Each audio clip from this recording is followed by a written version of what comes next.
ذرا سوچے، ایک ایسا لیڈر جس نے ایک لکیر کھینچ کر کروڑوں مسلمانوں کو آزادی دی۔ آپ آزاد ہیں، آزاد رہیں۔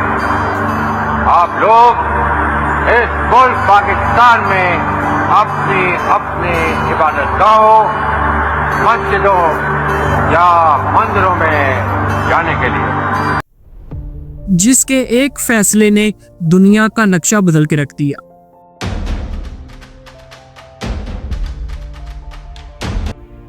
لیکن وہی لیڈر اچانک ایک ٹوٹی بوٹی ایمبولینس میں اپنی زندگی کی آخری سانسیں لیتا رہا۔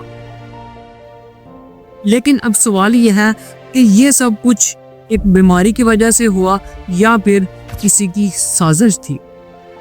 اچانک سے ایمبولینس کا خراب ہو جانا، ہسپتال وقت پر نہ پہنچنا اور وقت پر علاج نہ ملنا، کیا یہ کسی منصوبے کا حصہ تھا یا پھر سوچی سمجھی سازش تھی؟ دوستو، آج کی ویڈیو میں ہم وہ تمام راز کھولنے جا رہے ہیں جو برسوں سے دفن کر دیے گئے تھے۔ آخرکار قائد اعظم محمد علی جناح کی موت کے پیچھے کہانی کیا تھی؟ آئیے جانتے ہیں اس ویڈیو میں۔ قائد اعظم محمد علی جناح کافی عرصے سے ٹی بی اور پھیپھڑوں کی بیماری میں مبتلا تھے، لیکن یہ بات کافی عرصے تک عوام اور سیاسی رہنماؤں سے چھپائی گئی۔ ڈاکٹر الہی بخش، جو ان کے ذاتی ڈاکٹر تھے، وہ اپنی کتاب میں لکھتے ہیں، جو کہ کتاب کا نام ہے ود جناح۔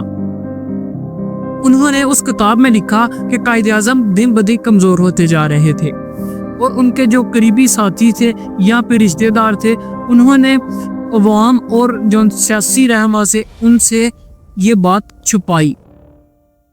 اب سوچنے والی بات یہ ہے کہ اس وقت اگر یہ بات سیاسی رہنماؤں یا عوام کو پتہ چل جاتی تو آج اس وقت کچھ مستقبل اور ہوتا، یا پھر یہ سب کچھ چھپانے کے پیچھے بھی ایک منصوبہ تھا۔ 11 دسمبر 1948 کو قائد اعظم کو زیارت سے کراچی لایا گیا۔ یہ سفر لمبا اور تھکا دینے والا سفر تھا، لیکن اصل کہانی تو کراچی پہنچنے کے بعد شروع ہوتی ہے۔ جب جہاز کراچی ایئرپورٹ پر پہنچا تو قائد اعظم کو لے جانے کے لیے ایک ایمبولینس وہاں پر موجود تھی، لیکن حیرت انگیز طور پر وہ ایمبولینس رستے پر ہی خراب ہو گئی۔ کئی گواہوں کے مطابق قائد اعظم محمد علی جناح تقریباً 1 گھنٹے تک دھوپ اور خراب ایمبولینس میں پڑے رہے۔ ذرا سوچیں، ایک ایسا لیڈر جس نے پاکستان بنایا، وہ اپنی زندگی کے آخری لمحوں میں ہسپتال تک نہ پہنچ سکا۔ اب سوال یہ ہے، کیا یہ ایک حادثہ تھا یا پھر کسی نے یہ جان بوجھ کر کروایا؟ یہ واقعہ کئی سوالات کو جنم دیتا ہے۔ ایمبولینس اچانک کیوں خراب ہوئی؟ ایئرپورٹ پر متبادل انتظامات کیوں نہ تھے؟ ہسپتال پہنچنے میں اتنی دیر کیوں لگائی گئی؟ کچھ رپورٹرز کا کہنا ہے کہ یہ اتفاق نہیں تھا، یہ ایک سیاسی کھیل تھا۔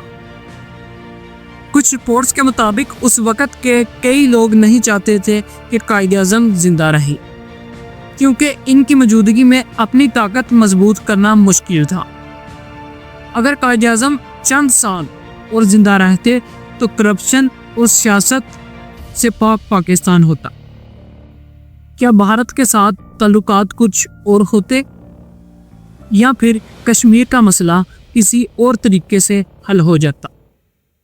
یہ سوال ہمارے ذہنوں میں ابھی بھی اٹھتے ہیں۔ کچھ لوگ سمجھتے ہیں کہ قائد اعظم کی موت صرف بیماری کی وجہ سے ہوئی، لیکن کچھ کا کہنا ہے پاکستان کی تاریخ کا سب سے بڑا قتل تھا۔ ڈاکٹر الہی بخش کی کتاب اور اس وقت کے رپورٹس اور بیانات کئی سوالات چھوڑتی ہیں۔ کیا بانی پاکستان کو بچا سکتا تھا؟ کیا واقعی پہلے سے ایک طے شدہ کھیل تھا؟ دوستو، آپ کیا سمجھتے ہیں؟ قائد اعظم کی موت کسی بیماری کی وجہ سے ہوئی یا پھر سازش کی وجہ سے؟ آپ کمنٹ میں لازمی بتائیے گا۔